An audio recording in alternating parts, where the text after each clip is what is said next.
आँख जो तरेरी कौन देशवा के देखे त सुई से कोच कोच आँख ओकर फोड़ दो।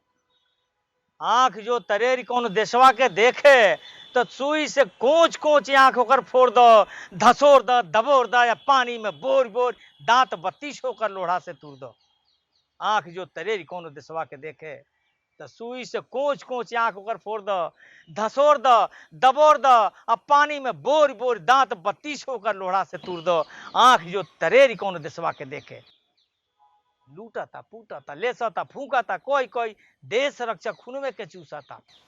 लूटता पूटता लेसता फूकता कोई कोई देश रक्षक खूनवे के चूसता। अरे दाबी द नरेटी या हाथ गोड़ तूरी द देशवा के नोच नोच पाँख जौन फूकता। लूटता पूटता लेसता फूकता कोई कोई देश रक्षक खूनवे के चूसता। अरे दाबी द नरेटी या हाथ गोड़ तूरी द देशवा के नोच जौन पाँख जौन फूकता। अरे ऐसा देश रक्षक से भक्षक ही नीक बा। ऐसा देश रक्षक से भक्षक ही नीक बा। नीक निर्वंश पूता नारा नीबन नीक बाटे बसकट पलंगरी न नीक बा के नीक बा निकारे तोसक चदरा न नीमन त नीक बाई देश बिना रक्षक के रहित। नीक बाई देश बिना रक्षक के रहित बाकी ऐसा देश रक्षक के धोके धसोर द। आँख जो तरेरी कोनो देशवा के नोचे आँख जो तरेरी कोनो देशवा के देखे तो सुई से कोच कोच आँख ओकर फोड़ दो।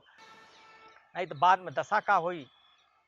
धाने के ठहरी भाटे के डहरी अबरे के मेहरियस हाल होई देश के।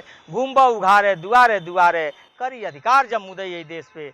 रक्तन के आँख तोरे आँखी से झोरी रक्तन के लोर तोरे आँखी से झोरी। बोरी जस तेले में छान के रखब कबले बा स्वाद कल खइया कुल हंस हंस। चैते के भंटास घूरा में फेंकब चैते के भंटास घूरा में फेंकब। सुनबा जवान किसान ऐलान मोर। अरे सुनबा जवान किसान ऐलान मोर जान मत जाए शान सारे में घोर दो। आँख जो तरेरी कोनो देशवा के देखे तो सुई से कोच कोच आँख ओकर फोड़ दो।